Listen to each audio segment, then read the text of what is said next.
Pessoal, sejam bem-vindos a mais um episódio de Fox 3Q Podcast. Mais uma vez, pegando emprestado a estrutura aqui do Instituto Histórico-Cultural da Aeronáutica, na área do Aeroporto Santos Dumont, no Rio de Janeiro.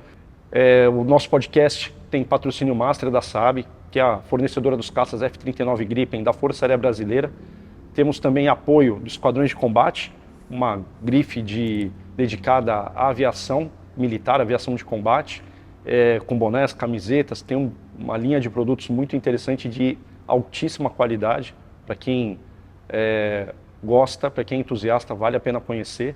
E também da revista Tecnologia e Defesa, mais antiga de defesa de aviação no Brasil, mais de 40 anos de história dedicado a esse segmento. E pessoal, hoje, mais uma vez, temos um personagem, uma personalidade ilustre, uma pessoa que eu tenho muito carinho e admiração. Conheci como diretor do Musal, por mais de 10, talvez 15 anos, foi o diretor do Musal que foi responsável por uma verdadeira transformação naquele museu que fica em Marechal Hermes, no Rio de Janeiro. O Musal, quando o Brigadeiro Bering assumiu a diretoria do Musal, ele proporcionou uma transformação na parte cultural, na parte lúdica, na parte didática, criando uma série de salas temáticas, novas salas temáticas, reformulando aquelas que existiam. Ou seja, quando você entrava lá e visitava as salas temáticas, era algo comparado com museus de primeiro mundo.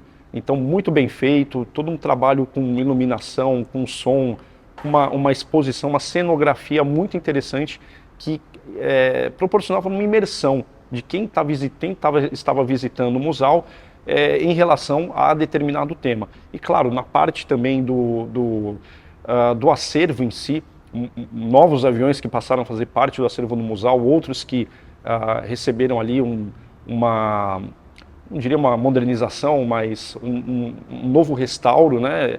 Tiveram ali, passaram por um novo tratamento para ficarem ainda melhores. Foi inaugurado, se eu não me engano, também a sala da Embraer, uma sala belíssima, que também aborda todos os pioneiros da aeronáutica, não só o Santos Dumont, mas todos os pioneiros da aviação brasileira que contribuíram muito para a indústria aeronáutica no Brasil. Então, cada um que passa, né, por um comando, por uma chefia, agrega uma novidade, agrega algo muito importante, acaba trazendo a sua experiência, o seu conhecimento para colocar uma melhora naquele local. Mas o Brigadeiro Bering, eu vi ali digamos assim, um ponto quase que de ruptura do que era o Musal antes do Brigadeiro e depois do Brigadeiro Bering. Então, Brigadeiro, muito obrigado por aceitar o nosso convite. O senhor que pegou uma fase da aviação de caça muito pioneira também no Brasil. Nós falamos pouco aqui falamos pouco no podcast sobre o Gloster Meteor, falamos quase nada sobre TF-33, sobre o F-80, aviões que o senhor teve ali a experiência, né, de ter voado, talvez o privilégio hoje em dia, né, quando nós lembramos. Então, seja bem-vindo, obrigado por aceitar nosso convite. E a primeira pergunta, Brigadeiro, que é aquela clássica: o que te despertou para a aviação, para a Força Aérea Brasileira ou para a aviação? Como é que isso surgiu ali para o senhor na tua infância ou na tua adolescência? Como é que foi esse despertar? Bom, muito obrigado por esse honroso convite, né, que eu poder expressar um pouco de minha vida, né, desde que eu entrei para a Força Aérea, talvez até um pouquinho antes, Morales. As suas menções elogiosas eu faço questão de estender a toda a equipe que trabalhou comigo em todos os locais onde eu estive, e especialmente no Musal. O que nós fizemos lá foi uma questão de projeção em direção aos visitantes, o que os visitantes gostariam de ver. Mas, voltando à sua pergunta original, né, como é que nasceu esse, né, que é esse que está aqui, Márcio Bering Cardoso? Bom, eu nasci em Campinas, São Paulo, em 1942. Curiosamente, uma coincidência histórica, no dia 5 de junho de 42, quando aconteceu a maior batalha naval da história, a Batalha de Midway. É verdade. Que os nossos amigos da Marinha, às vezes, não veem esse detalhe, mas a maior batalha naval da história foi ganha pela aviação embarcada, a aviação que estava a bordo. É verdade. Os combates foram todos feitos através de ataques de aviões com torpedos, etc. É apenas um detalhe curioso, não sei se meus pais combinaram isso, no meu nascimento naquele dia, 5 de junho. Bom, o meu pai era do Exército, ele legal. começou a vida como sargento do Exército. Uma curiosidade também, talvez seja bom voltar um pouquinho ao passado, né? O meu avô meu avô por parte de pai era primo do Floriano Peixoto, Marechal Floriano Peixoto, Olha que legal. chamado Marechal de Ferro, né? Mas, enfim, apenas um detalhe. E meu pai entrou para o Exército em 1930, pegou a Revolução de 32, Olha só. pelo governo, né? Contra a constitucionalista de São Paulo, né? Mas ele é o paulista, meu pai, contra meu nascimento lá, né? Mas eu não era nascido nessa época, claro. E depois, curiosamente, em 35, ele se casou com a minha mãe, Elza, e no dia do casamento, foi no dia 27 de novembro de 35, que aconteceu a chamada intentona comunista. É verdade. Ele teve que interromper as bodas para se apresentar no quartel. Mas é um detalhe. Eram outros tempos, né? Eu sei. Isso já merecia um podcast, né? É verdade. Mas, enfim. Ele também tentou entrar quando o Brasil declarou estado de beligerância e guerra, ele já tinha um curso de piloto de aeroclube, tinha algumas horas no aeroclube de Campinas, Amarais. E os Amarais? Amarais é um campo de grama, perto ali do atual Viracopos, mas o despacho do então ministro da Aeronáutica era o seguinte: suas minguadas horas de voo não habilitam para se vir. Realmente ele já era um homem que tinha ali já uns quase 30 anos de idade, então a história do grupo de caça, você conhece tão bem quanto eu, pegou jovens de 18, 19, 20 anos, também é outra epopeia, outro podcast, só aquele momento ali. Como é que nasceu? Eu acho que eu já tinha um pouco desse vírus da aviação, mas começou com o aeromodelismo. Quando eu vi o primeiro motor funcionar, a explosão na oficina do Spadoni, quem mora em Ribeirão, você lembra dessa oficina? Fiquei fascinado e comecei minha carreira aviatória com aeromodelos. E meu pai, depois, como ele era piloto de aeroclube, uma vez ou duas ele me levou para fazer um voozinho no Paulistinha. Eu na cabine traseira, achei legal de fazer uma curva, eu chamo hoje de 8 preguiçoso, mas não era tão arrojado, né? Era mais preguiçoso ainda. Não é 45 graus, não era aquele que a gente fazia, depois eu vou contar. Então isso foi despertando minha paixão pela aeronáutica. Até que em 56 eu soube, morava no interior, já era corintiano nessa época. Né? Pô, obrigado. Eu não sei se eu sou inimigo aqui ou amigo. Não, eu não torço para ninguém, não. Eu já era corintiano neutro. E adorava jogar futebol, campo de terra. Eu não era aluno brilhante, não precisei fazer cursinho. Em 56 soube que havia um concurso, fiz o concurso para Barbacena, eu não recebi o resultado, não sabia se tinha passado. Mas o senhor já tinha aquela vontade? Tinha vontade de ser aviador, porque o aeromodelismo, que eu soltava aeromodelos lá no antigo Leite Lopes, né? Vi o Giovanni era um piloto civil lendário, morreu há pouco tempo. Fazia acrobacia de PT-19, eu ficava, que legal. Minhas acrobacias não era avião de elástico, ou de motorzinho, de planador e tal. Falei, puxa, que legal. Às vezes ninguém ouve isso, dava golpe na aula para ir lá para ver os aviões.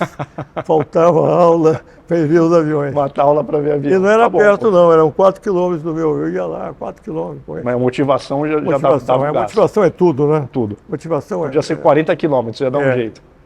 E aí fiz o concurso, bom, tinha uma tia que morava em São Paulo, também o marido dela era do Exército também, compadre do meu pai. E eu estava aguardando... E fez em São Paulo a prova? A prova foi em São Paulo. Aí eu estava aguardando o resultado. Você vê que as coincidências da vida, né? Parece que tem algumas coincidências incríveis. Era um dia de janeiro e antigamente o Estadão, o Estado de São Paulo, tinha uma edição de 100 e tantas páginas. E uma das páginas tinha notícias militares. É verdade, eu vi isso aí já em jornais antigos. Eu não sei precisar qual é o dia, mas havia um dia para os candidatos aprovarem se apresentarem na antiga 4ª Zona Aérea da Santa Efigênia, passava aquele viaduto Santa Efigênia, tinha um prédio antigo ali. Eu estava lá, meio-dia, um pouquinho antes do meio-dia, abro o jornal, aprovado para o concurso nacional preparatório de Carlos Márcio Beren Cardoso. Pô, tô aqui. Apresentação, última data, hoje é às 13 horas. Só que eu estava no Jardim da Saúde. Quem conhece São Paulo, pega Domingos de Moraes, é longe, né? Ainda mais naquela época, né? Aí a minha tia me emprestou um dinheiro, eu peguei um carro de praça, né? E cheguei lá 10 para 1. Se eu não tivesse naquele dia aberto esse jornal, talvez eu não estivesse conversando com você aqui hoje. Então você vê que coincidência. É verdade. Ou tivesse tido engenheiro, eu sempre gostei de engenharia, fiz depois de um curso de engenharia civil. Teria ido para o ITA. Mas não sei, não teria. Gênio como o pessoal do ITA é muito para mim. Ali, algumas coisas nós desenvolvemos na prática, quando eu fui de esquadrões, eu vou contar mais adiante. Então me apresentei lá, faltando 10 minutos, e foi aprovado, aí fizemos o exame médico, na base aérea de São Paulo, chamava Cumbica, né? Cumbica. Exame médico, todos os alunos, eu de 14 anos, os outros, Manuel Carlos Pereira, brigadeiro da FAB, foi meu colega de apresentação. O exame médico, eu posso dizer aqui para a plateia, a gente ficava em frente a uma banca e via de frente, de costas, depois fazia exame médico. É meio assim, mexe os braços e tal, é exame médico básico, para desligar quem não tem condições. Depois desse exame, aprovado o exame lá, o de cá, nós fomos então designados para ir para Barbacena, um trem na Central do Brasil, né? Banco lateral, as nossas mães, tias e os responsáveis foram nos levar lá 6 para 7 da manhã, pegamos um trem para Barbacena e foi quando eu comecei a conhecer nossos amigos do Brasil inteiro. A nossa chegada em Barbacena foi no dia 7 de março de 57, recebido festivamente, para não dizer o contrário, pelos veteranos, né? Havia um corredor polonês na entrada. Bem longo. A gente era recebido, vem menino, vem. Sejam bem-vindos. Então, daí vim para os Afonso. Por quê? Foi uma ideia que deveria persistir até hoje. O terceiro ano de Barbacena não era lá, era aqui nos Afonso. Porque olha que ideia genial. Nós saímos de lá, veteranos, chegávamos lá nos Afonso, Campos Afonso, como bichos do pessoal cadete. Você vê que mudança. Nós éramos reis lá, passamos a ser bicho aqui. Então, o que você fazia no terceiro ano de picar aqui? Você fazia o terceiro ano do curso fundamental, matérias fundamentais, exame médico, e no segundo semestre havia uma prova de voo. Quem passasse no terceiro ano de ensino fundamental, terceiro ano chamava científico naquela época, no exame médico, psicotópico, psicotécnico, e solasse, se transformava em cadete no ano seguinte. Ah, então você no terceiro ano de picar fazia voo. E eu achava, em termos de economia de meios, e para o jovem não perder seu tempo, quem dava para a aviação ia, quem não dava, dali já resolvia. Então, quem entrava na Escola de Aeronáutica, que hoje é academia, já entrava solo no T-21 Fokker. Caramba, minha turma foi a terceira turma de Fokker. Era aluno da Epicar, fazia o solo no T-21. Eu solei no T-21. Como aluno da Epicar. Como aluno da Epicar. Olha só. Não tinha nem macacão de voo. A gente voava com um uniforme azul, manga comprida, tirava a gravata. Aquele uniforme de aluno mesmo. Tinha uniforme de aluno. Tinha uma touca, mas que não tinha rádio. Depois eu vou comentar sobre a questão do T-21. É um avião bom, tinha partilha elétrica, o piloto é lado a lado. Até hoje existe uma controvérsia sobre o side by side ou tandem, né? Verdade. O tandem dá mais autonomia para o piloto, lado a lado é mais fácil o aluno se comunicar com o instrutor. Mas isso é outra história, né? Isso nós vamos entrar em outra área de conhecimento. Então eu solei o Fokker com 12 horas, não tive grandes problemas, mas tinha um defeito. Você vê que essa questão de especificação, nós há poucos, antes da entrevista, estávamos falando sobre o Gloster, né? Quando nós assinamos o contrato com a Fokker, da holandesa, foram mais de 100 aviões, 112, se não me engano, depois alguns T-22, que era o triciclo, que o avião que seleciona o piloto é o avião com biquíni atrás, que tem que pousar ou 3 pontos, ou então 2 pontos, depois baixar a biquíni e não dá acabar de pau, né? Então ele selecionava, mas sabe o que ele faltava? Ele tinha um equipamento rádio. Então você colocava um aluno solo, que a gente voava não em cima dos Afonso, mas em cima de Nova Iguaçu, sem equipamento rádio nenhum. Então, no meu entender, depois de muito tempo que eu participei de algumas comissões de recebimento, nós vimos que a nossa especificação na época não vamos aqui colocar reparos a quem selecionou o avião, mas devia ter um rádio. Não tínhamos, era tudo na base da luz. Você ia na final, tinha que ficar de olho na torre. Se a torre desse a luz vermelha, tinha que arremeter. E pista de grama, na pista de concreto eram os T-6. Então era loucura completa aquele tráfego. Não, e se voava muito, né? Era uma outra época Eu também. saí com 200 horas de voo. Olha Né? só. E o nosso tráfego de primário era em Nova Iguaçu, e acima de 5 mil pés a gente não podia voar, porque passava o tráfego por Galeão. Então nós ficávamos em cima de Nova Iguaçu, fazendo oi preguiçoso, manobra, pane, pousava no aeroporto de Nova Iguaçu, que não era asfaltado, era de grama. O instrutor ficava no chão, quando a gente estava a solo, e a hora de arremetida a gente usava as almofadas, por causa da altura, almofada amarela. Sinal de arremetida, ficava de olho. O instrutor jogava uma almofada amarela para cima para você arremeter. Imagina você estar na final, você arremete, porque tinha alguém perto. Então não tinha controle de tráfego nenhum. Então foi uma sobrevivência. Tivemos alguns acidentes, teve um fatal na área do Fokker, porque nós fazíamos o tráfego aéreo junto com o T-6, que é o lado contrário do atual Musal, na área, vamos dizer, do Exército. Então houve quase colisões ali, também o Exército fazia treinamento de tiro naquela área de treinamento deles. Era muito concentrado então, né? Concentrado. Nós recebíamos na Escola de Aeronáutica pilotos estrangeiros também. Se eu não me engano, um boliviano foi abatido pela antiaérea do Exército, o PT-19. Foi abatido, saltou de paraquedas. Ele entrou na área de tiro. Então, ali era uma coisa de sobrevivência mesmo. Voo noturno, então, a área mais escura do Rio de Janeiro é o Campos dos Afonso. Soltava os pilotos para voar noturno no T-6D, que não tinha nem rádio compasso, nada, e a gente para cima do meia e tal. Aí na volta, aquela coisa de se coordenar e se voltar noturno. E a ida para a pista também atrás de lampiões no chão para fazer o táxi, não tinha iluminação. Era sobrevivência. Só quem voa sabe. Era um arco e flecha, né? Então nós voamos nos 3 anos, aí no 3º ano nós passamos a voar um avião.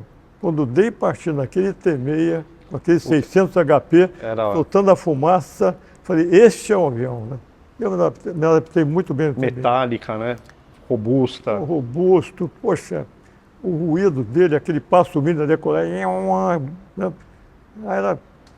Dava trabalho, né? Porque tinha que fazer primer, dar partida, cheque de magneto, esquerdo, direito, mas era um avião fantástico. Gostei muito do T-6. E estava sozinho, né? Estava sozinho. O instrutor estava atrás, então o instrutor estava atrás, mais autônomo ali. O voo solo, o T-6, fizemos muito voo solo de T-6, acrobacia.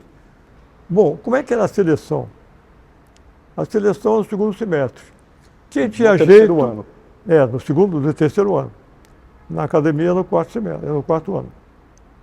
Quem gostava mais de voar sozinho, ia para a aviação de caça.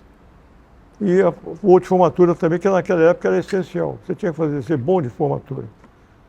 Por quê? Porque nós não tínhamos sistemas de comando e controle, como temos hoje o maior centro de comando de defesa aérea e tráfego aéreo das Américas, depois dos Estados Unidos, era em Brasília. Nós não tínhamos. Então era muito do visual. Então você tinha que fazer o voo de ala muito bem. E era uma condição sine qua non que você fizesse tudo muito bem na ala, combate aéreo, voo de formatura, acrobacia, tunô, looping, tudo. Então quem se adaptasse mais, não que nós fôssemos melhores que os outros. Saímos daí e tiveram afinidade, né? Ótimos pilotos de transporte. Você acabou de fazer uma entrevista com pilotos de transporte. Eu acho o seguinte, o indivíduo tem que ser melhor no que está fazendo. Todos são importantes na Força Aérea, todo mundo é importante. Só que o piloto que gosta de voar sozinho é o apropriado para ir para cá. Quem gosta de tomar decisões sozinho, e as decisões deles são sine qua non. Não tem teu copiloto. Você tem que fazer ali. Então fizemos o curso de caça em Fortaleza, viemos no T-6. Aí foi um choque de concepções. Nós pegamos um avião a jato, que era o T-33 e o F-80. Um avião que pousava a 130 nós, mais a correção de peso, que não era pouco, né? Fazia aproximação convencional, não era como hoje, que é pouso por altitude. Um avião bem seletivo. O F-80, um avião foi feito no final da Segunda Guerra Mundial. Foi. Os 140 e poucos dias, né? Foi um projeto toque de caixa, né? Nós pegamos o F-80C, que já tinha o tipo tanque, decolava com 650 galões de JP4, que era um combustível importado da Venezuela, altamente inflamável. Tinha um problema de transferência de tanque, transferia todos os tanques para o principal. Ah, você tirava da asa, da tanque para pressurização.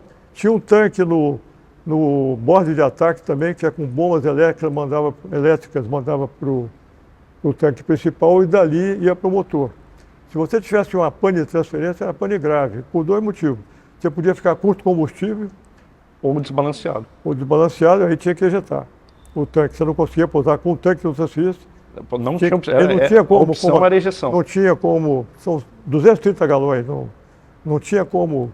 Pô, era muito elétrico, né? Então você não tinha gravidade, né? Não tinha como usar aquilo por gravidade. Não, é pressurização. Desce pane da válvula e pressurização, não transferia, você tinha que ejetar. E aí o senhor lá no grupo, no PACAL, no curso de caça, voava os dois, o TF-33 e o F-80. O F-33 a gente fazia voo por instrumentos, com o instrutor na frente, a gente atrás, e no F-80 voo solo, missões de acrobacia, de ataque ao solo, lançamento de bomba, tiro aéreo. Naquela época nós tínhamos uma vantagem. Fortaleza era uma cidade pequena. Nós éramos donos do tráfico lá, não tinha pouco. O primeiro Boeing que pousou no Brasil, eu estava lá em 65, pousou lá, o primeiro 737. Não tinha. A aviação a jato era muito rara lá. Então nós éramos donos do pedaço. Então nós tínhamos o stand de Aquiraz. Aquiraz hoje é um resort. Nós voamos 5 minutos e estávamos no stand de tiro, atirávamos no stand de tiro, voltava o Barrica, que era um apelido do controlador, ia lá, num pano de 20 por 20 pés, 6 metros por 6 metros, via as cores, que as balas eram pintadas, né, com a cor. Hoje também é parecido. É gráfico, né? É a tinta gráfica, via onde é que passava ali e contava os tiros, quantos tiros você tinha dado. Tiro terrestre. Foguete não, foguete eram 2 torres, e você via o foguete, era um foguete de treinamento, o FASC, e batia, soltava uma fumacinha, os controladores falavam, bandeira 18, outro, bandeira 20, 20 com 20 era bingo. Então, você sabia numa tabela qual era o acerto fora do alvo. Era muito manual, mas funcionava, tá? Mas era científico, assim? Era científico, mas hoje é todo eletrônico, né?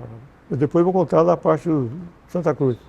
Então foi uma escola de formação, o F-80 é um avião seletivo, tá? Difícil de voar? Eu tive um acidente mais ou menos grave lá, porque 2 meses antes tinha a primeira esquadrilha. Primeiro você decolava, a primeira esquadrilha lá em Fortaleza, o aluno decolava não na ala do líder. 3 segundos de diferença, 3 ou 5. Não era decolar na ala, porque decolar na ala exige um pouco mais de habilidade, você tem que sair acima do líder e tal. Então saiu o líder, aí o meu colega de turma saiu decolando e eu estava na pista vendo. Aí ele saiu, recolheu o trem e o avião voltou para a pista. Aí arrastou na pista, a pista naquela época tinha 2.000 metros só, agora tem 2.750. E ele saiu da pista, daqui a pouco... Cheio de combustível. Porque ele estava com todas as bombas do bode de ataque ligado e furaram. O JP4 era um combustível altamente inflamável. Ele tirou o capacete, é até triste dizer isso, mas naquela hora ele foi embora. Então a gente ficou impressionado. Teve alguns colegas que pediram desligamento porque achavam muito perigoso. Eu não vou lembrar aqui. Mas o que a gente estava falando, inclusive em outra entrevista, a operação ela é muito no limite. A aviação militar ela tem uma operação. Naquela época era mais, hoje está muito mais controlado. Mas mesmo assim você sempre está operando numa margem do limite, assim, ela é muito reduzida, né? Você está já muito muito próximo desse limite. Mas então, eu tive um acidente que eu tenho que contar com o F-80, fui para a área de instrução de bombas e parou minha transferência. A transferência parou. Tanques cheios, tipo, não transferia. Aí eu falei para o líder, eu vou ter que retornar. Eu não podia pousar cheio. Eu esperei o máximo para pousar, de peso, fazendo evoluções na área de zona de tráfego, que chega a entrada para o tráfego. Fui pousar, a pista lá tinha um degrau dessa altura de cimento, grama e um degrau para chegar na pista. Pegou uma tesoura de vento, bati no degrau, estouraram os 2 pneus. Então, E eu cheio. Aí estouraram 2 pneus, o avião começou a derivar para a direita e começou a incendiar toda o tanque, tudo. Aí eu, naquela hora, me lembrei do Lembrou do colega. acidente. Eu nunca saí tão rápido do avião. Eu saí, a gente tinha um bote que é conectado, naquela época não era esse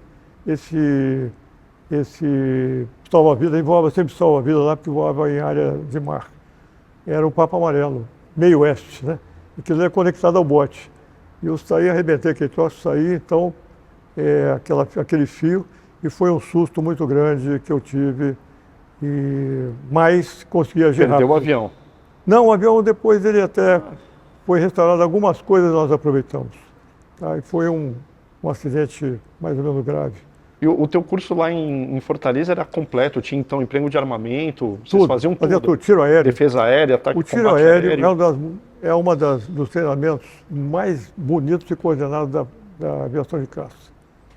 Que são 4 aviões, não sei se você já participou como, que a gente chama de voo de saco, né? Não, Mas é um tive balé essa aéreo. Fica o reboque com aquela biruta esticada, que decola já com ela. Decola, ela sai, fica na vertical.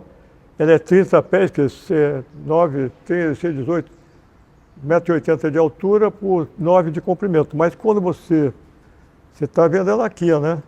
Mas o relativo é um quadrado. Você tem que acertar num quadrado de 1,80 m por 1,80 m, numa distância de 300 metros. Não é fácil. Não, é um... E é tudo dinâmico. Ela está voando, você tem que atirar, Você sair está por voando, cima. ela está se mexendo, você Tem também. que sair por cima, para você sair por baixo, se ela cair, pega no teu avião, que já aconteceu, ou você pega um mastro, tinha um mastro de ferro para mantê-la de pé. De pé, isso. Então era meio arco e flecha, mas funcionava. E o reboque, o rebocador voando ali a 160 nós. Que é no outro 150. F-80 ou T-33. Bom, decolava com aquilo ali rebocado. Posteriormente é um casulo, o avião lança em voo, tal, mas naquela época era rebocado. Então era uma manobra, um balé. Você saía por cima do reboque, ia para o puleiro, que a gente chamava, passava por baixo de quem ia descer, e aquilo era coordenado. Quando tinha um desgraçado que atrasava o tiro, ficava perseguindo, pô, cara, sai daí que eu estou chegando, porque se não desse esse balé, não funcionava. E até hoje o tiro aéreo ainda é assim. Um carrossel, né? Só que hoje você tem um acústico, quer dizer, você consegue saber, naquele instante, o grau de acerto que você teve. Porque tem uma transmissão em fonia, como aconteceu depois no UFC. Então o custo era bem seletivo, de 30 saíam 18. Porque nós fomos 73 aviadores, mais 15 intendentes. 73 aviadores, 30 foram para casa, saíram 18. Então a seleção grande. dos 73 aviadores, só 18 foram do curso de caça. Terminaram o curso. Era bem seletivo. E até hoje quase a metade no curso de caça saiu. Mas tem melhorado, porque a capacitação que o Tucano está dando na parte de comando e controle de painel e vai voar o A-29, né? Quer dizer, o Tucano, o A-29 é um avião parecido. Depois que o STEP, isso é uma história complicada, né? Porque há várias versões de fazer um avião intermediário, é outro podcast. É outra discussão. Outro podcast. Então o A-29 ainda é um degrau nos terceiros esquadrões, né? Para voar a primeira linha. Uma controvérsia, mas é o que nós estamos para hoje, né? Nós temos para hoje. Pelo menos os painéis são... E tem funcionado, né, Brigadeiro? Assim, a seleção, eu costumo dizer que ninguém perdeu um avião, um F-5, um MX, um Mirage, quando tinha o Mirage, por uma questão, né, de uma... salto muito grande de características. Aliás, eu até ouvi, até conversando com pessoas que a transição de quem saía do A-29, pegava uma frota mista de F-5, né, pegava um analógico ou modernizado, a adaptação ao analógico era muito pior do que para o modernizado. Voei com vários pilotos lá, lembrando, na década de 73, que comecei a receber chavantes para a FAB para o primeiro do quarto e alguns para o segundo do quinto. Mas é um avião super, eu saí de 133 para o F5 é da água para o vinho. É muito mais fácil, confortável, seguro do que era voar o MX, voar o O Chavante era muito mais fácil de voar. Então era um avião de transição, mas em termos de pilotagem seleciona menos, né? O T-33 e F-80 é um avião que exigia mais. Mas o T-33 ele era feito para isso, né? Para ser um avião de instrução. Mesmo assim, ele exigia. Ele tinha alguns defeitos de padronização. Nós lá mudamos o checklist que recebemos do americano, mudamos para uma sequência lógica. Nós fazíamos a nível esquadrão. Os esquadrões, naquela época, tinham muito mais autonomia de mexer nas coisas do que tem hoje. Só para você ter uma ideia, eu falei há pouco o JP-4, que era importado da Venezuela. O Pereira Macuco, que nós vimos depois numa foto do último voo do F-8 em Santa Cruz, ele era oficial de material e auxiliar dele. Ele falou, Berg, nós estamos com um problema no JP-4 da Venezuela. E esse combustível é muito inflamável. Vamos fazer um teste com querosene? Eu falei, vamos. Cortar motor de F-80 TT3 era tabu, porque você não sabia se ia pegar de novo. Aí eu falei, o Macuco, você vai cortar o motor? Não, tem que fazer. Aí falou com o Parque de São Paulo, o Parque de São Paulo autorizou, que era o nosso Parque Central. Aí eu e ele fizemos os testes todos com o JP-1, que chama Avigás, né, agora. Avigás, é. Então nós saímos do controle de um país estrangeiro e começamos a trabalhar com o JP-1 no Brasil. Você vê que foram dois coelhos que nós matamos na mesma cajadada. Nós mudamos para um combustível mais seguro e nos livramos da importação do JP-4. Ficou com algo para uma Agora, como é que foi feito isso? Foi feito a nível de esquadrão, comunicamos o Parque mandou um rádio, né, autorizado, e daí para frente a diretoria de material começou a dotação foi JP-1. Mudou. Tá. Então você vê que a gente tinha muita autonomia. E Brigadeiro, e dali, qual que era a tua, saindo do primeiro e do quarto? Você só tinha outros 2 esquadrões para ir, né? Ou era o Sul, ou era o 14, ou era o grupo de caça. Aí tinha a cultura, a atração da cultura do Sul, né? Com 14, só tinha 4 vagas no Sul. Eu não fui selecionado para o Sul. Era mais concorrido lá? O pessoal do Sul fez lobby, não questão mais ou menos pilotos que a gente. Né? Pomou da minha turma, excelente piloto, Adalberto, outros foram para o Sul. Eu fui para Santa Cruz. Mas, bem, Santa Cruz é o berço da aviação de caça. Fui para Santa Cruz e aí fui lá os últimos F-8, né? TF-7 F-8. Um avião, TF-7 não tem nada a ver com F-8, é outro avião, né? Meu treinamento não tem pressurização, não tem assento ejetável, é um avião para treinamento mesmo.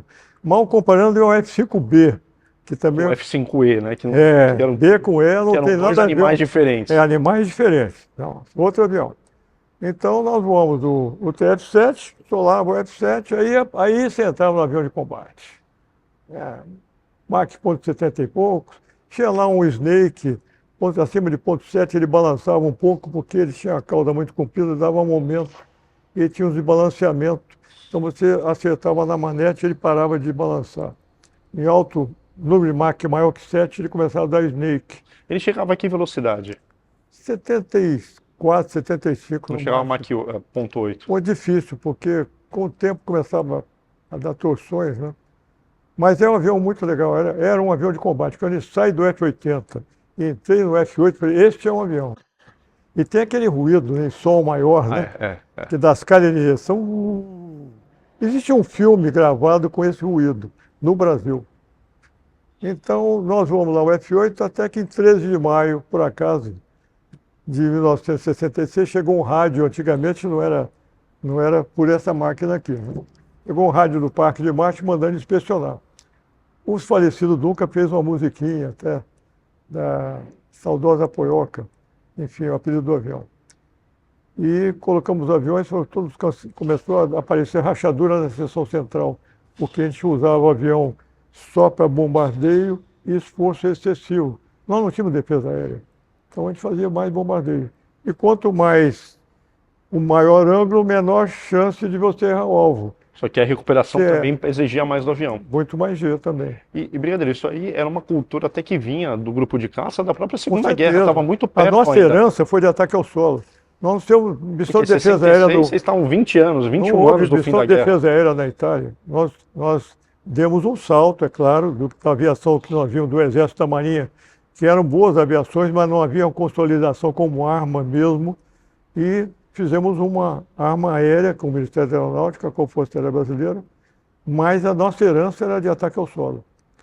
Então nós não conhecíamos isso. Então fizemos ataque ao solo com avião a jato. Como é que era essa concepção de defesa aérea naquela época? Era tudo visual, então você identificava um avião visual, ia para trás dele, ia... Nós fizemos visual, inclusive com T-33 até a chegada da implantação do Sindacta. Não tinha, era tudo visual. Era muito tático, assim. Não tinha radar nenhum. Então você tinha que ver o inimigo. Mesmo no F-5, que eu vou contar daqui a pouco, ainda nós pegamos muita parte de combate visual. Hoje você lança o míssil BVR a 30 milhas e nem transpira, né? Vai embora o míssil 50G, corta a curva do adversário. Se você não tiver a boa contramedida, você dançou, né? O alvo, né? O alvo, sim. E o míssil é treinado para pegar não no escapamento, mas um pouquinho à frente. Os mísseis atuais. Mas nós não tínhamos mísseis naquela época, era foguete. Então, o TTT não tinha míssil, o F-8 também não tinha, só ataque ao solo. Precisamos fazer ataque ao solo. Não existia sistema de radar nenhum. E o Gloster, em termos de pilotagem, em termos de tecnologia, era superior ao que vocês estavam vendo lá, o que vocês tinham visto em Fortaleza? Inferior. Inferior. Inferior. Nós tínhamos um sistema de navegação melhor que o do Gloster. Tinha algumas coisas estranhas. O Gloster, o horizonte dele é invertido. Ele era de cabeça para baixo. Não sei porquê, o inglês colocou o horizonte artificial invertido. O trem era UC, undercarriage, aqui, proof. Então tinha umas coisas estranhas, né? Tinha uma bomba para dar pressão, para dar partida. Ele é cheio de manias, o Gloster. Mas depois você pegava, ele era gostoso, você vestia bem o avião. Mas tinham os controles laterais aqui que você tirava a atenção do piloto. O TTT também tinha alguns controles laterais que tiravam a atenção do piloto. Tinha que mudar de mão. Hoje existe o hands-on throttle and stick, né? Rotas. O sistema rotas, hoje o piloto pilota aqui, né? Ou então essa coisa maluca de do joystick aqui, né? Joystick, imagina o piloto comercial. Você é canhoto ou é destro? Eu sou destro. 95% da população é destro. Aí fazem um joystick na esquerda para o piloto comercial pousar na época, na hora que ele precisa de mais habilidade na esquerda, você vê, o piloto com joystick devia estar na direita, mas isso é outra história. Mas enfim, o Gloster, ele era inferior em navegação, o radiocompasso dele não existia. Quando ele veio para o Brasil, tinha defesa aérea na Europa. Ele havia um defesa aérea, aqui não tinha. Então nós instalamos um radiocompasso aqui, instalamos um radiocompasso, antena, sense e o aqui rodava. Não funcionava, quando 20 mil pés congelava. Então eu cansei de fazer o que eu aprendi na escola. Sabe o que chama? Voo no auditivo. Me salvou algumas vezes. A turma nova não tem ideia. Você colocava no sistema tune, você botava no sistema manual, colocava a estação na proa e quando você passava nela, você estava ouvindo um ruído. E quando dava o nulo, que você tinha passado em frente à estação. Aí você fazia uma direção num trapézio, te colocava na final certinho. Eu fiz isso com T6 e cheguei a fazer com T-33 e deu certo. Vai fazer um trapézio e já estava na final para pouso. Auditivo. Aí só descer. Mas não era muito simples de fazer, porque era no auditivo. A distância da estação, você colocava no través e marcava o tempo para andar 10 graus. Você multiplicava o tempo por 6, você sabia a distância que estava na estação. Tinha esses macetes. Essa turma hoje não tem nem ideia. O Chavante, por exemplo, não podia mais fazer auditivo, porque você não tinha mais controle de manual do radiocompasso. Então o radiocompasso... Mas também já era muito mais confiável, né? Então, por exemplo, o T-33 era superior ao F-8 nessa parte. Em questão de tiro, o F-8 tem 4 canhões de 20 mm. O T-33 eram duas metralhadoras de .50. Já o F-80 eram 6 de .50, era um poder. Mas em questão de potência de tiro, 20 mm é muito mais para furar uma carcaça do que um .50. Tá? Então, bom, aí, prosseguindo, eu estava em Santa Cruz, fui para Fortaleza, dei instrução 6 anos lá. A melhor coisa que em qualquer carreira, seja militar, seja civil, é você ser professor ou instrutor. Então o senhor saiu de Santa Cruz e voltou para Fortaleza. Saí de Santa Cruz, fiquei 2 anos no Gloster, 3 anos no Gloster, Em 69, fiquei 6 anos em Fortaleza, isso são 6 anos. Passaram muitos pilotos, a maioria desses pilotos antigos passaram por nós lá. Então, Mendes, né? Piloto de primeira, um elogio desnecessário ao Mendes, né? Piloto de primeira. Sabe aquele cara que você olha, esse aqui não tem problema. Alguns outros precisam um pouco mais de capricho. Então, 6 anos de instrução em Fortaleza me ensinou muito e me fez muitos amigos, porque geralmente os alunos se lembram mais do instrutor do que o instrutor do aluno por motivos óbvios, né? É. Nós tivemos muitos alunos. Passa muita gente. Alunos estrangeiros também tivemos, paraguaios lá. Um paraguaio fez o curso lá. Mas aí, do Brasil e Uruguai. Mas aí no Pacal ainda o senhor voando o T-33 e F-80. T-33 e F-80. Chegou a pegar um Chavante também. Em 1973, como eu já mencionei atrás, nós começamos a trocar o T-33 e o F-80 pelo Chavante. Em 74, vamos só o Chavante e final de 73 também. Os T-33 foram desativados, mandamos alguns para Porto Alegre. Tá? E o último voo de F-80 de unidade operacional, por acaso, é esse que está falando aqui. Eu levei um último F-80, era o 4200, que é o avião do comandante, pintado de branco. Como você vê a fotografia, branco, vermelho e tal. Famoso. Aquele era o avião do comandante do primeiro do quarto. Que era tinha umas estrelinhas vermelho, estrela azul. Vermelho e branco. Só que esse avião se acidentou. Era o 4200. Eu fiz o último voo desse avião, pousei meio noturno, Fortaleza para Recife, deixei em Recife. Por que em Recife? Recife era o nosso parque de manutenção dos T-33 e F-80. E um ex-piloto nosso de Fortaleza foi levar esse avião, um major, e ele decolou de Recife, Salvador, e no trecho de Salvador para cá, que ele ia pousar nos Afonso, perto do governador Valadares, houve um acidente, ele morreu e perdeu seu avião também. Então, esse avião branco Porque ele estava indo para o Musal, né? Estava indo para o Musal. Você vê, o que está lá é o 4201, né? Mas deveria ser o avião que foi do Frota, esses monstros sagrados da FAB, né? O Frota, ninguém voava no avião, ninguém voava, só o comandante. Ele tinha uns voos de manutenção, mas é só ele que voava. Mas então nós pegamos a transição. Eu recebi o Chavante, dei instrução de Chavante, e no final do ano de 75 houve a opção de vir para Santa Cruz. Eu vim para Santa Cruz já como major. Naquela época as promoções eram muito rápidas. Eu fui de aspirante a major em 10 anos. Hoje é muito mais tempo. Foi um salto enorme. Depois eu penei com major há muito tempo, coronel. Mas então eu cheguei em Santa Cruz como major, assumi a parte de logística, né? E aprendi bastante ali como logística. E o comandante era o brigadeiro Batista pai do BJ. Sim, sim. Pai do BJ. E nós construímos um F5, aquele novo T lá, foi construído naquela época. E recebemos o T-33 na América, eu trouxe o T-33 também da América no traslado. Essa é outra história que vai levar outra live. Nós trouxemos o T-33 da América em 1967. Foi uma aventura de 30 dias incrível, que nós não podíamos 30 dias para trazer os Estados Unidos para cá. Fomos lá e pousamos em tudo quanto é lugar no meio do Caribe. Houve problemas de manutenção no meio do caminho. Olha, você não tem ideia. É outra live. Eu participei de 2 traslados, T-33 depois de F5. Bom, aí cheguei em Santa Cruz e fomos fazer o voo solo com o F5B.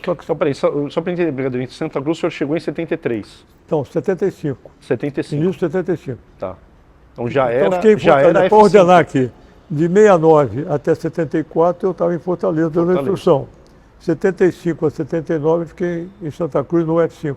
O senhor fez toda a implantação, participou da implantação do Chavante como um avião... um avião na parte de recebimento. Tá. Implantei lá em... Mas a implantação de doutrina, como o avião ia ser usado para instrução de caça também? Não. Aí quem fez isso aí foi o grupo de caça, fez todas as ordens técnicas do piloto, ordens operacionais, foi feito no grupo de caça, com o Chavante, o Ribeirinho. Ribeirinho foi autor do manual de voo para fazer a implantação do Chavante. E nós pegamos o Chavante já depois do grupo de caça. Tá? Grupo de caça, lá no Pacal, tá. No Pacal. E concentramos lá o Chavante. Alguns depois foram para Natal, você sabe, né, que eu recebi. Então, início de 75 fui para Santa Cruz, fiquei 4 anos na área de material lá, em Santa Cruz. Quando então tivemos que fazer voo solo com um piloto americano. O piloto tinha que vir do Vietnã, um capitão me deu instrução Para o F5. para o F5B. Aqui em Santa Cruz.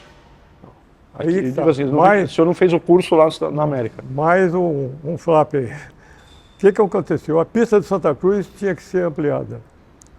Tá? E Para tinha um conseguir problema. operar com o F5. Aí o que aconteceu? Nós recebemos o avião e a pista não estava pronta. Então nós começamos a voar onde? No Galeão. Então o primeiro voo meu com piloto americano foi decolagem do Galeão. Pista 13, agora é 15, né? Decolagem do Galeão, ia para cima ali de Resende, fazia manobras lá de... Ó, vamos ver como é que... Supersônico, fazia supersônico. F5B demorava para chegar supersônico. Mas supersônico, sentiu alguma coisa? Não, só fazia assim o ponteiro de máquina, aí passava. E fizemos... Como é que Major, como é que você ganha velocidade nos aviões? Não, a gente dá motor, não, eu vou te mostrar como é que é. Ele botava o nariz para baixo, G negativo, asa meio inclinada, seria de 350 a 450 nós em 5, 6 segundos. Para conseguir atingir ele falou, Major, ele era capitão, este aqui é um avião de combate, você não tem que fazer a firula. Que G negativo naquela época, que a gente voava, né? Não, G negativo não é boa pilotagem. Ele falou, não, isso aqui é para... Você está com uma arma de combate. Para ganhar velocidade é assim, ó. Então, foi um choque operacional. De realidade. O F5 foi um choque operacional. O americano estava com a questão do Vietnã, e também assim... Mas o nosso avião não era o A, já era o E, um avião bem mais moderno. Mas basicamente é um avião de guerra, né? Mas a experiência que eles traziam de combate era... Eles estavam vivendo o combate lá no Vietnã, né?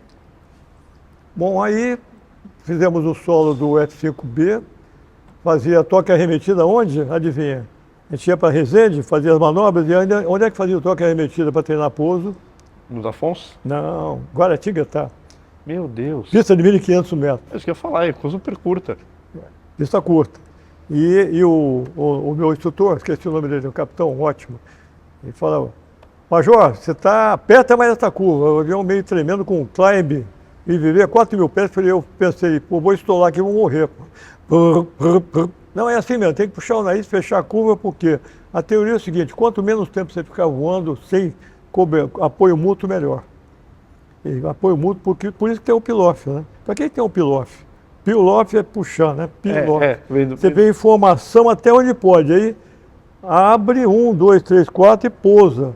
Para não ficar uma aproximação muito longa, naquele momento você está sob a alça de mira do inimigo, seja antiaéreo ou não.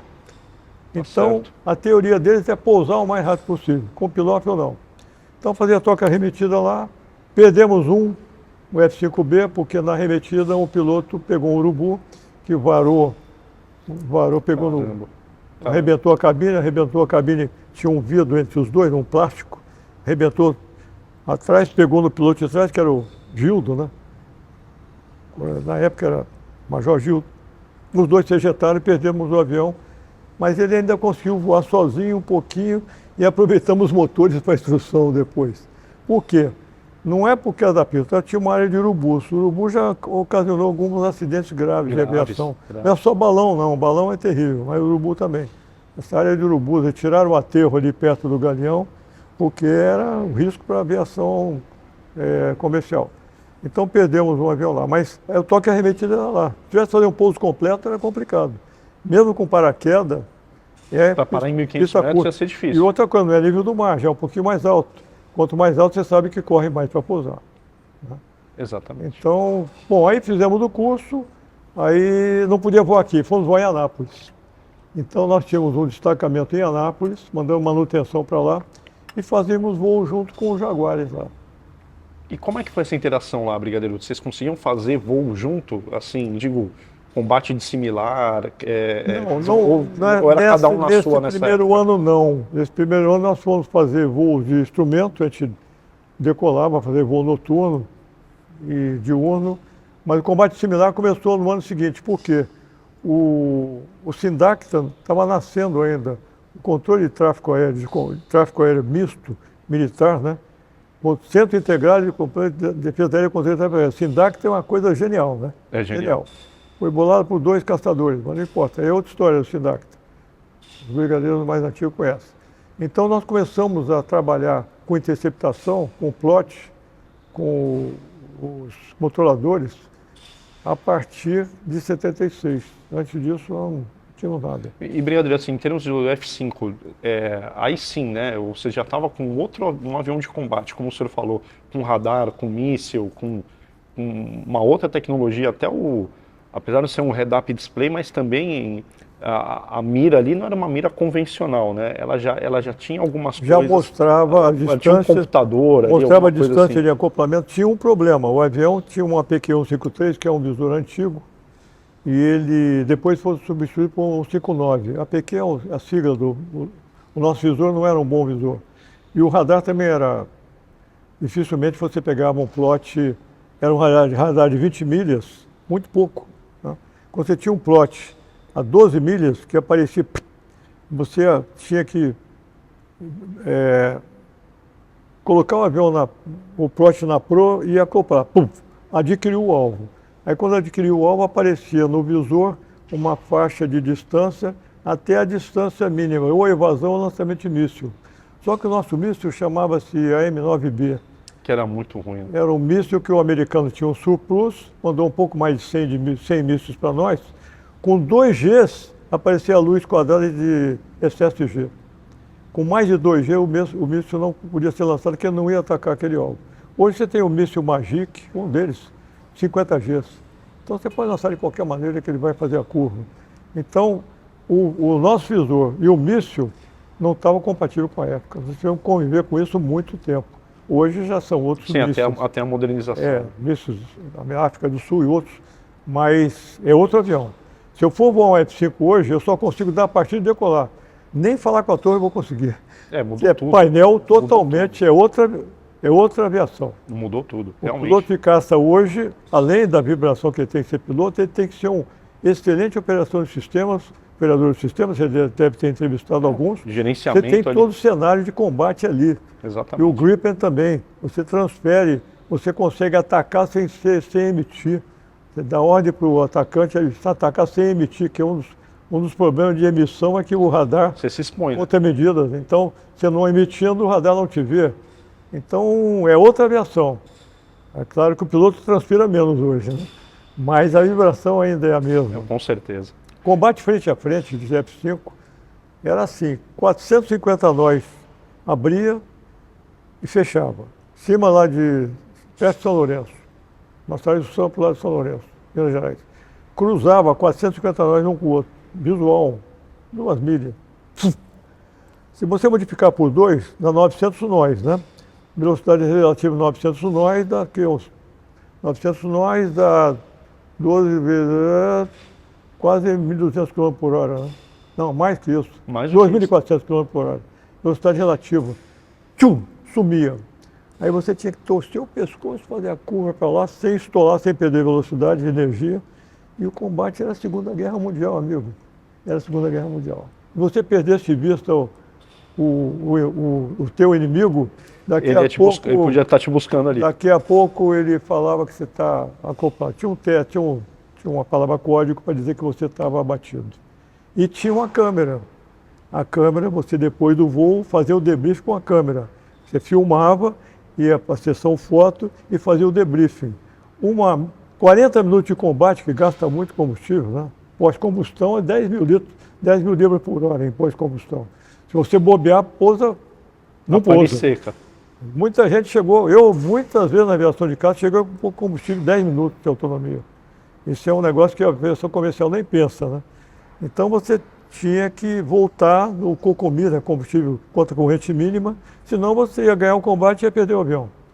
Então aquilo tinha um filme mesmo, tem até hoje filme, aquilo era revelado e você fazia a crítica à foto, mostrando a você aqui, você me deu tally-ho, mas você não fez, você não estava em cima, não tinha... Não estava acoplado ali. Não tinha condições de acertar. Então, 40 minutos de voo, era 1 hora de briefing mais outro tanto, o total de 1 hora de voo era mais de 3 horas. Então você não podia fazer mais 2 voos por dia, mais 2 voos por dia, né? Ou tinha que fazer um muito cedo e o outro mais sabe, você dá um espaço, um intervalo. Então foi um salto. Agora, um grupo de caça. Então eu fiquei lá de 75 a 79, implantamos o grupo de caça, e aí fui para esse EMAR, eu era de defesa aérea, cheguei lá no final do primeiro ano, um instrutor me convidou, Belém, você quer ficar aqui? Eu falei, não, eu gostaria de voltar para o esquadrão. Não, mas você conhece um pouco de logística e foi piloto de defesa aérea? Mas, sim, mas defesa aérea é a ponta da linha. Eu tinha que ser defesa aérea lá no Condab, né, como defesa aérea. Não, você fica aqui. Então, eu acabei sendo piloto instrutor de defesa aérea e logística, junto com o Weber, outro piloto fantástico também, o Luiz Weber, na antiga escola de comando Estado-Maior, ainda na ilha do governador. Aí, um dia, apareceu uma vaga no grupo de caça. Eu estava como instrutor na ECMAR, o comandante ficou doente, ele teve um problema, não podia mais voar solo, e por isso que meu tempo de grupo de caça foi maior que o dos outros. Quando cheguei em junho para julho de 1982, 83, aliás, me consultam para saber se eu quero ir para o grupo de caça. Eu falei, tá, mas por que não? O comandante, ele não está legal, Queiroz, ele não está podendo mais voar, ele vai ter que sair. Eu falei, mas tá. Aí eu fiz o restolo do avião, né? Fiz o restolo do F-5B, tinha acabado de voar, né? Restolou, um voo, tá bom, vai voar. E eu assumi o comando do grupo de caça em agosto de 83, e fiquei até, por isso que eu sou um pouco. Com 2 anos e um pouquinho. Aí passei para o Potengê, Marrudo, né? Potengê é uma máquina de combate, né? Eu passei para ele. Passei em janeiro de 86, passei para ele. Então sou um dos poucos que ficou um pouquinho mais de tempo por causa disso, porque o comandante não completou o tempo. E foi uma época muito rica e muito preocupante também, porque nós introduzimos muitas missões lá interessantes, tá? Por exemplo, eu instituí lá uma missão de decolagem na sexta-feira noturno, 5h30, 6 horas, 4 aviões, 4 F-5E, em direção a Fortaleza. Como? Um C-130 Revo, esses que vão ser desativados agora, o 6162, eu não cheguei a pegar o Boeing, hein? Eu não sou da geração do Boeing, só peguei o C-130. Olha só. Nós fazíamos Revo noturno, é um negócio, depois eu vou contar a história do Revo noturno, é um negócio. Aí ele ficava em cima de Salvador em órbita, pousava em Salvador. Nós íamos noturno, 4 aviões, aí o Sky Spot ligado. Na guerra a gente não usa, mas ali o Sky Spot é aumentador de reflexo de radar. Quer dizer, o C-130 consegue te ver mais longe que o normal. E também, ele consegue te ver como? Com o radar dele. Com o radar meteorológico. E você tem um alcance pequeno. Eu te falei que o radar do F-5 só via plot a 12 milhas. Eu precisava, ele me via mais. Ele me via 20 quando eu não estava vendo ele. Caramba, olha só. Porque é tipo o Take-Cass, né? Parecido com o Take-Cass. Aí é outra história do Take-Cass, daquele acidente, o Take-Cass não ligado e tal. Então, noturno, aí começou a tempestade, chuva. Eu falei, eu, comandante do grupo, falei, caramba, eu não... E o liquidômetro baixando, né? Eu já estava com 1.600 libras, com 1.200 é meu cocomê. Com 1.200 libras eu tinha que pousar em Salvador. Se eu pousasse em Salvador, eu escolhi a toda, eu tinha que pousar. Isso foi uma das missões, mas fiz outras. Aí, na 1/10 hora, eu vi a luzinha do C-130. Ele entrou em órbita, abastecemos 4 aviões. Mas deu certo. Foi um sufoco. Foi um dia difícil. Qual que era o objetivo da missão? Era atacar a Fortaleza? Não, ainda não. Calma aí, vamos adiante. Aí a gente não ficava em Salvador. Se fosse hoje, ficava no carnaval, né? Salvador não era tão bom como hoje, né? A cidade ainda tem algumas limitações. E nós não operávamos de F-5 pousando em Salvador. A gente só passava por cima. Uma pista boa, 3.000 metros, mas tem lá um negócio baixo no meio da pista lá para acelerar. Mas daí ia para Fortaleza, pousávamos em Fortaleza às 10 da noite, mais ou menos, pouco antes. Pousávamos em Fortaleza, descanso do caçador. Tinha uma equipe nossa lá de manutenção, só para troca de pneu. O F-5, um pneu de F-5 é 200. Quanto é que dá a pressão do teu carro? Você sabe qual é a pressão que você coloca no teu carro no posto ali? Não, 30 libras, 32 libras. 260 o F-5. 260 libras, meu caro. É um troço assim, 260 libras. E sabe quantos pousos ele aguentava em média? Dá um chute assim. 20 pousos. Acertou. Bingo. 20? Bingo. Putz, ia bingo. falar 10, ainda bem que falei 20. Ele tinha umas tramas, quando aparecia a quarta lona, a gente voava com avião com pneu, antes da decolar, antes da inspeção externa, não era Tinha só... contar a lona ali. Mas você via, se tinha terceira lona, quarta lona, mas a manutenção não deixava, mas uma vez ou outra você tinha que olhar. Na quarta lona estava condenado. Então dava 20, 30 pousos, depende do tipo de pouso muito forçado e tal. Então, nós íamos para Fortaleza, pousávamos lá, descanso do guerreiro. Aí ficamos lá sábado, passeio em Fortaleza, Praia do Futuro, aquela coisa, Praia de Iracema. No domingo, 10 horas, por aí, decolamos para onde? Natal. Natal. Tinha um instrutor nosso lá em Natal, em Maxaraguape. A gente saía armado. Eu saía aqui de Santa Cruz já com um golpe de canhão dado. O canhão não armava por dentro do avião. Você tinha que armar o M61, né? Ele armava e ficava com bala na agulha. Se você destravasse, atirava mesmo. Então você ia para Natal, fazia um tráfico, os 4 aviões, tiro em Maxaraguape, o Barrica, o AIS, Jaboque AIS. Depois ele dava o valor, tantos tiros. Tá? Aí arremetia em voo ainda, ia para Salvador, o C-130 estava lá, não tinha ido embora, nos esperava, fazia reba em Salvador. Aí ia para Santa Cruz. Santa Cruz, o que a gente fazia? Pousava? Direto não. Eu ainda tinha bala para dar tiro na Marambaia. Fazia um tráfico na Marambaia, tiro na Marambaia e pousava. Passava tudo. Então eu fazia ao mesmo tempo navegação diurna e noturna, interceptação e 2 tiros. Era um misto quente incrível. Nós temos várias missões dessa, espetacular. Mas aí você mantém a cesta básica do piloto, né? Mas fazia tudo. Tudo. Só não fazia combate aéreo, mas fora isso, fazia interceptação noturna, que não é muito simples, porque só vê aquelas luzinhas ali, o F-5 tem um farol, né? Tem. Ele tem um farol no Reva, no Probe, que ilumina ali, mas mais ou menos, né? Mais ou Deve menos. ser muito próximo, né? E a sexta ali, pô, o Reva é outra história. Aí o Batista vai contar, já deve ter contado o primeiro Não, Reva. tá na lista pra gente Está na procurar. lista para ele contar. Ele foi o primeiro cara a fazer Reva no Brasil. Mas, enfim, fazia o Reva, que ele fazia uma missão completa. Tá? Houve uma tentativa minha também como comandante de fazer um ataque de tiro mais estimulado, mais bala de instrução em Trindade. Você sabe que nós temos um arquipélago da Trindade que é ocupado por uma equipe da Marinha, né? Sim, sim.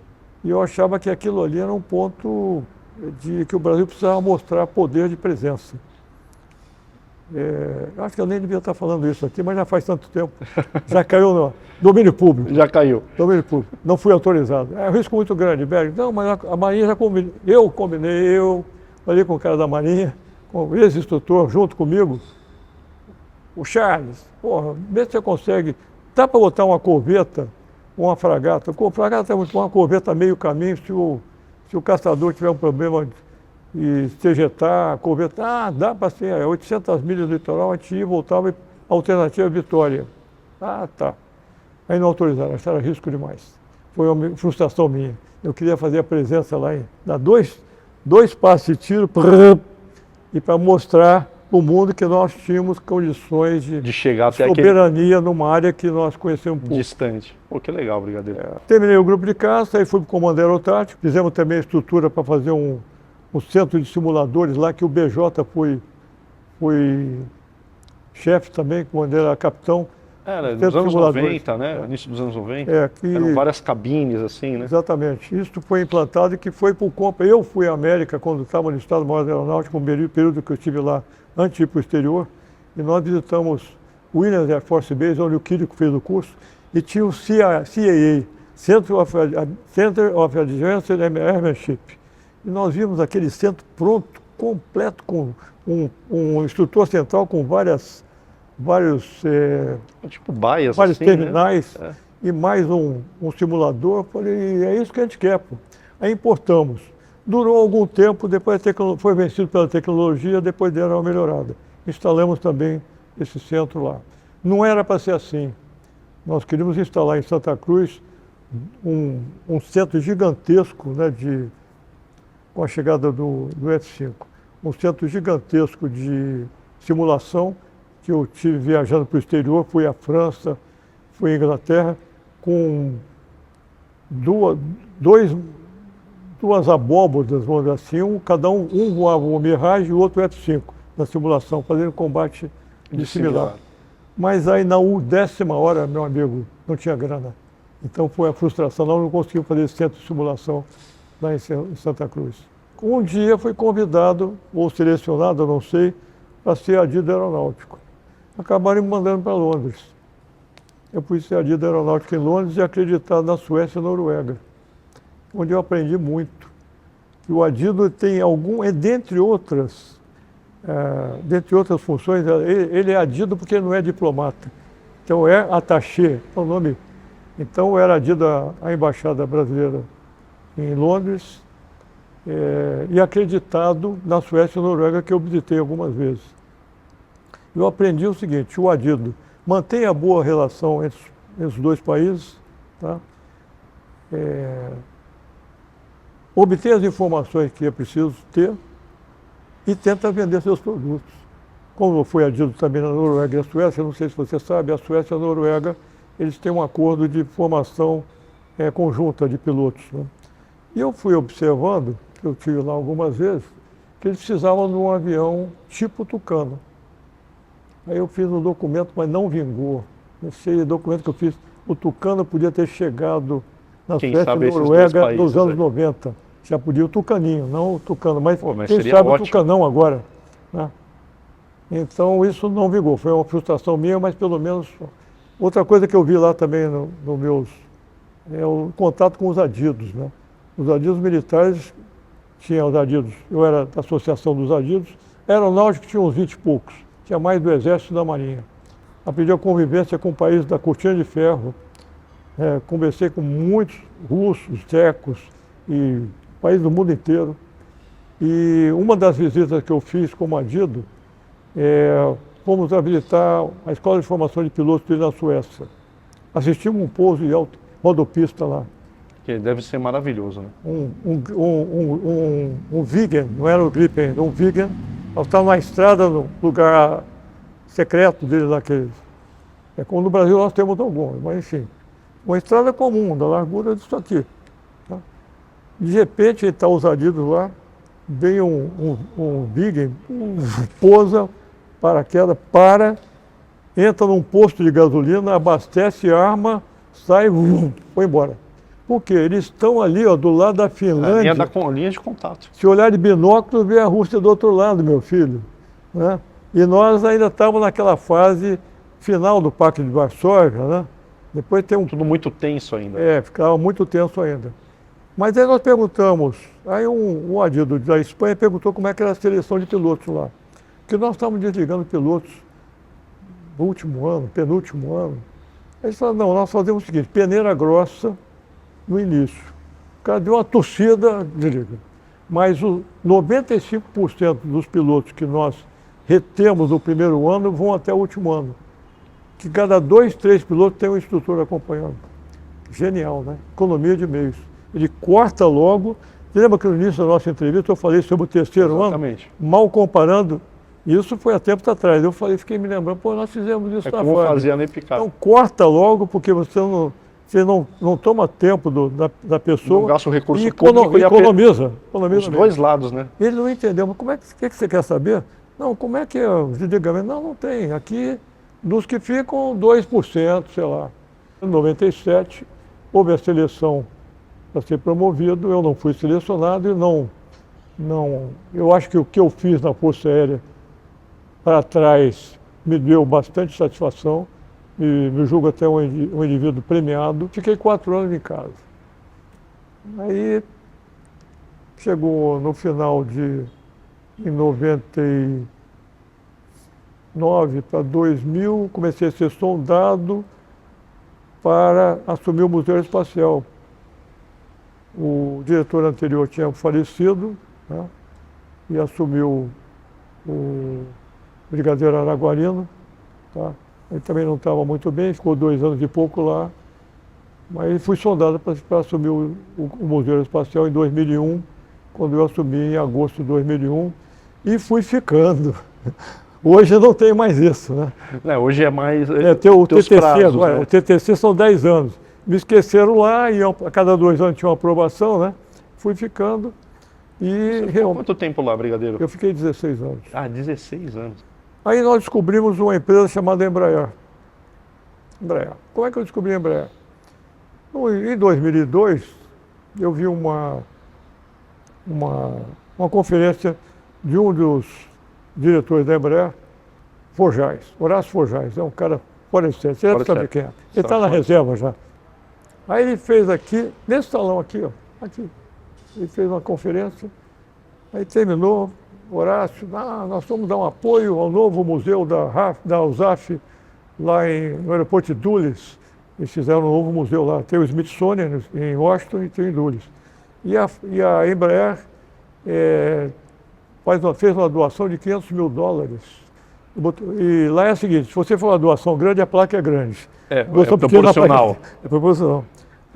Horácio, legal, né? Você fez uma doação de $500 mil para um museu. Imagina $500 mil para o museu. Aí eu falei, Horácio, você sabe que o museu, será que não pode ser feito alguma coisa? Ele sentiu a estocada. Daí, há 2 anos, apareceu lá uma doação correspondente a $500 mil, que foi que promoveu a construção daquela sala Primórdio e a sala da Embraer. E mais começa pelo Primórdio, né? E aí você vai caminhando e termina na Embraer, que aí tem aquela visão direto para o museu ali. E já pagou esse dinheiro que ele gastou, já pagou centenas de vezes, porque é uma visita forçada ali, né? Você tem que passar por ali. Tem que passar por igual ali. Supermercado, né? Que às vezes tem aquelas coisas ali para... Quando eu lá cheguei, as salas eram muito antigas, tudo de taco, não tinha Bartolomeu Guzmão, não tinha nem nada. Era muita parede branca, né? Assim, não tinha... Tá esquisito. Tinha lá a sala do Salgado Filho, com a mesa dele, que hoje está com o comandante da aeronáutica. A mesa original do Salgado Filho está em Brasília. Então nós fizemos uma mudança de layout, Bartolomeu Guzmão, a sala de Santos Dumont nós melhoramos um pouco. A sala de armas ficou muito legal. Sala de armas, a sala do grupo de caça ali em cima. Ficou espetacular. Espetacular. E aquele passeio, nós ganhamos um prêmio de design naquela sala Primórdio. O museu ganhou um prêmio em 2008 e foi feito por as nossas museólogas. Tipo Niemeyer, fizeram o planejamento e uma empresa aqui em Laranjeiras fez o layout. Nós mandamos construir, fizemos licitação, é claro, e Embraer que acabou pagando isso. Mas a minha teoria é o seguinte, em relação à visitação, já que você falou em museu. O que acontece? O visitante, ele não está muito preocupado em ter... Aqui é só avião FAB, aqui é só avião... O visitante, para ele quer qualquer tipo de avião, interessa. E por isso, enquanto eu estive no museu, peguei lá com menos de 80 aviões e entreguei com 130 e poucos. Eu fui garimpando avião no mundo inteiro, porque a minha teoria, mesmo desarrumado, é melhor ter do que não ter. Então é isso. Nós tínhamos muito mais assuntos para debater aqui. Mas foi muito legal, brigadeiro. E eu quero te entregar isso aqui, todo entrevistado ganha... Foxkill. Ganha muito obrigado. Ganha essa moeda aí. Obrigado, viu, brigadeiro, pelo teu tempo e obrigado pela amizade. Eu gostaria também de entregar uma lembrança para você.